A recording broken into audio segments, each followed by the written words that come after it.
Hello, how are you? Fine, thank you. I'm Joy. Nice to meet you. Nice. Jesus. Yeah, my name is Jesus. Hello. Hello. What is this? What is this? That's a shape like this one, but in a pack, in a jar. Okay. Hi.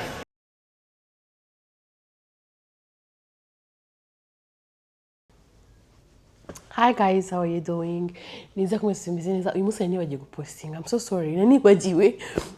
But reka ngire vuba nze posting pe. Anyway, story time uyu munsi bazaniye mana ni story go trending everywhere. Ni story go trending everywhere. Guys, mwabonye umugabo w'umurusiya uri kugenda apostinga abagore bose ajya aryamana nabo muri Afrika. Mwabibonye? Hey, Jesus, I can't take it anymore. I can't take it anymore. Kubyakira byaranira kumbyumva kubyumvikana like what the hell? Really like ooh. Anyway. Amazina yanjye ni Debbie, niba ari ubwa mbere mbonye. Nuba utarakora subscribe, please do subscribe. Do subscribe umufashije. And again, share my stories, guys. Share my stories. Mba nakoze, mba nagerageje, naniwe, ndwaye, numva ntameze neza ariko nkihangana nkaza gakora stories. So guys, please share my stories, okay? Share my stories. Numara gusharinga ugaruke. Again, kuri subscribe kuko mbazaniye inkuru iryoshye pe. Yeah. So, iyi nkuru mbere yuko nyivuga ndashaka kubabwira kuri company twa Xmar. Ni company ikora auditing, accounting, bookkeeping and everything about finance. Niba uri umuntu ufite company, sibyo ushaka umuntu wagukorera audit cyangwa ufite ahantu ukora cyangwa wumva wanshyigikira just don't forget guhamagarira nimero 0780508902 ubundi tugufashe ni ku kazi kacu. Ikindi company dukora yindi nayo ugomba kumva bayita Gulf Shipping na Logistic. Ni company ikora shipping, izana imizigo kuva Dubai kugera i Kigali, mu Bushinwa kugera i Kigali, tugufasha kubona visa and everything. Yeah, tukakuzana imizigo yawe mu minsi mike ntabwo dutinda by the way. Yeah. So, nibyo so wambyumvishe kandi naho wamuhamagara nimero 0780508902. Niyo nimero wahamagara uramutse ushaka kugira ute kutubaza nyine iby'umuzigo twakuzanira umuzigo nyine muri bintu byose wifuza uramutse ugiye mu Bushinwa ya anything you get. Ikindi wibuka kunywa inyange. Mfite umuntu wo kujya kuzana ikirahure kandi mashaka amata nk'abana nkunda amata. Anyway, kandi ngo ndashaka kunanuka I don't know. Anyway, se mbazana story y'umurusiya. What the hell? Yeah, mbazana story y'iki y'umugabo w'umurusiya uri kugenda atereta abakobwa hano hanze muri Afrika, agenda atereta abakobwa kandi ntagatereta abakobwa b'abana, atereta abakore bakuru bakagenda bakaryamana, bamara kuryamana akabipostinga. Rero biri gutrendinga ahantu hose muri Ghana na Kenya, birimo biratrendinga so umva cyane rwose. So ukuntu bimeze rero uyu muhungu rero yaragiye agura Ray-Ban, these glasses that Meta AI Ray-Ban so bazitara, I think niko bazita. Yeah, arazigura, amaze kuzigura aravuga ati rero kamve mu Burusiya inze urumva nze muri Afrika niho honyine hari abantu basinziriye batazabimenya, nzakoresha uko nishakiye. Yeah, that's it kuko nta muntu uzakurikirana kuko muri biriya bihugu byo bamwica bro ntiyagerageza gukora bura bullshit arimo aragenda akora. Yeah, araza rero yahereye South Africa agenda nyine akora ibyo ngibyo agatereta umukobwa akamubwira ati hey you look good, nyuma kuvuga ngo you look good akahita amubwira ati can you follow me, umukobwa akahita azanyine ngo bakagenda. Ariko mutipe yavuze ko ngo yakoze research ngo z'ukuntu nyine ngo kubona umukobwa nyine bikavamo intimacy not anything kuko abagabo benshi nyine ngana ukuntu ngo umugabo mwiza ugasanga ngo nubwo ngukuru uri umuntu mwiza ngukora ibintu byiza ngo abakobwa ngo ntago baguha. We rero yahisemo kuba bad boy, abakobwa bakamuha biri so easy. Araza muri Afrika kuko nyine ngo muri Afrika niho byoroshye. Ageze muri Afrika rero abanza muri South Africa arabikora biramuhira, ava South Africa ajya Ghana, agiye Ghana na haraza akagenda akajya mu mamor akajya hehe akanyine umukobwa agahora ati you look nice, can I get your number, can we meet in the evening, cyangwa akakugurira ibiryo amakugurira akakubwira ngo please come with me.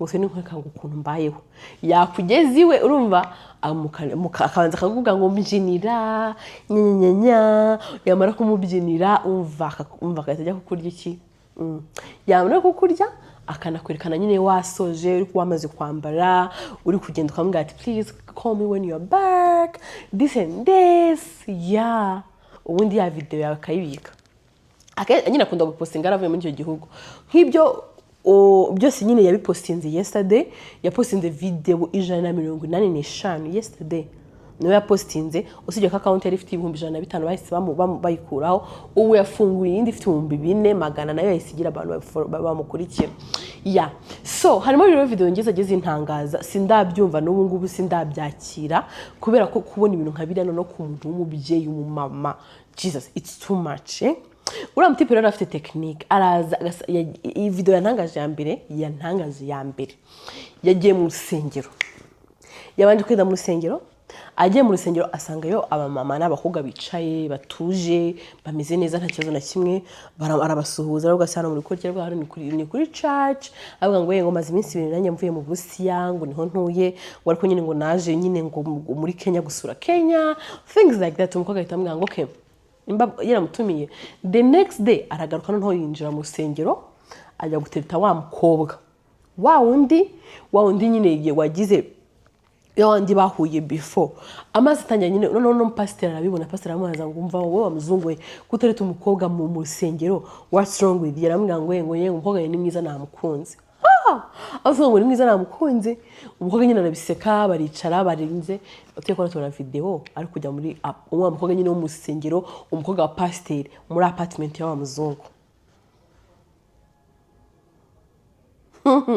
amukuye mu rusengero that was the first Indian ntangaje nkumirwa nkavuga ati Jesus what is this umukobwa w'umunyakenya imbara ari kuba mu kindi cyumba ari kuba mu yindi shambe I don't know ikintu yatangiye amukomangira aramugana y'inkozanye sosiso arazimuhereza amaze kuzimuhereza ahita amutumira ahita amubwira ngo umukobwa mwisabira nimero mpayo nimero yawe amaze kumuhereza washize akanya tubona nyine ariko nabihuzaga tubona n'ubundi wa mukobwa araje aricaye wari kumwangicara hano umuhungu aramubwira se nta sheri yana guri Mariya aramubwiye ahita amubwira ngo yangunye ngo boyfriend wanjye yambabarije umutima yambaye isume even her videos ari gukora jigijigi ziri kuri Telegram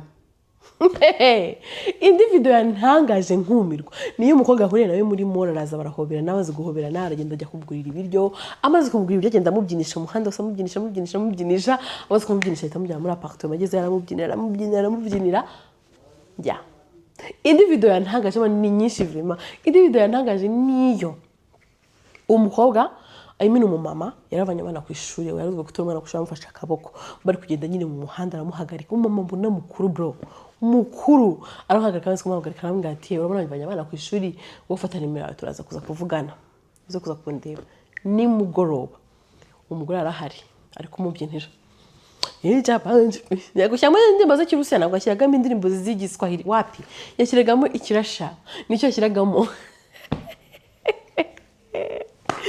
rero ikindi kintu cyaje kugaragara nyuma y'izo nkuru y'izo story y'ibintu byose nyine zisaga yabaye ibyo bintu byose ibyo bintu urano abantu benshi bagiye baposting imana shinge twarahuye nuko nanze kujyayo ari abakobwa nyine babivuga undatima nanjye ati nanjye twarahuye nanze kujyayo nanze kujya kumureba imana shimwe inize katandi kodinze muri zira grasses ziwe ibintu nk'ibyo nyine umva ndakurahiye anje umuntu ngaramaze ni cyakoresha kugira bagira ati nta na kimwe anje arakantu bagiwe hari agakobwa gato kari kumubwira tuza tubabarire unjyane mu Burusiya uzambabarire unjyane mu Burusiya ibintu nk'ibyo ngibyo rero ko bari baturanye ko babonana bwa mbere kari gatuye gutya nyine kunzu bifatanye akomanze mbwe you so beautiful ngiye nakunze gukogara reka kagenda kajya koza ibyombo kakamesa kamugati kitwe muri Mrs Jones Washington Mrs Washington what I think that's Mrs Washington anga Mrs Washington akajya mesa koza ibyombo yonyine akabikora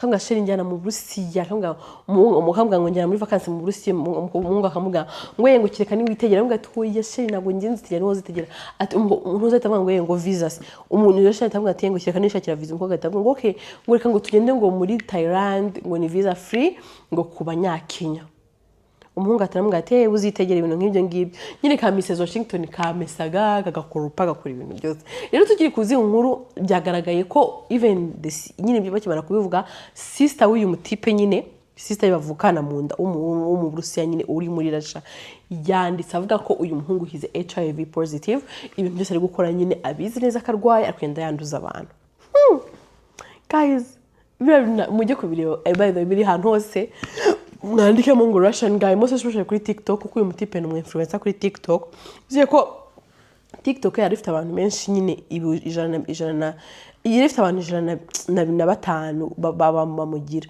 nayibonye kare ariko nasanze bayisibye ndibaza nane nayifashe screenshot kandi ko nyibona nyibereka ariko ndakurahiye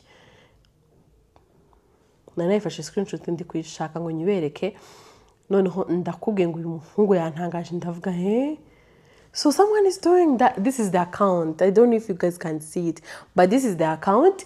Ifite ibihumbi 105 following umuntu uyu umwe akagira na YouTube noneho akagira na YouTube noneho akagira na ntoze na batibegita gute akagira na Telegram ari kugurishaho video actually yajya afata video you guys wait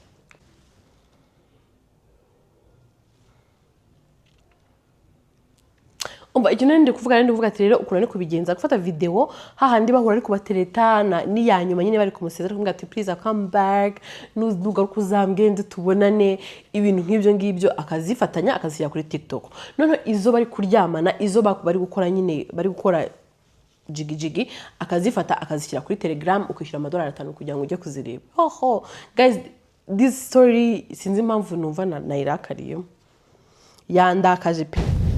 And another thing this guy said, niki kintu yavuze nyine cyane nabonye nanje story ko nakanga ngashyiremo yagiriye inama abantu bose ngo bashaka gukora bino bintu bashaka gukora ati ntaza muri Ghana ntabwo nyine ngo Ghana ntabwo yamuryoye cyane mu Kenya ngo niho hari abantu basinziriye hari abakobwa bari aho ngaho gusa nyine ngo batazi ibya mbere ngo ariko hariya yari ari nyine ngo muri Ghana ngo n'ababimenye bakamuvumbura kandi kuri recordinga ngo bakaza kurwana nawe bakamukubita bakamuganga deleting bamwe na bamwe abandi muri Kenya ho ngo ntawigeze ubimenya pe ngo ntawigeze ubivumbura ati no muri Ghana ho ngo baranamwishyuzaga muri Kenya ntawigeze umwishyuza benshi ngo bashaka kwigendera mu Burusiya no kuva mu gihugu bakigendera that's it.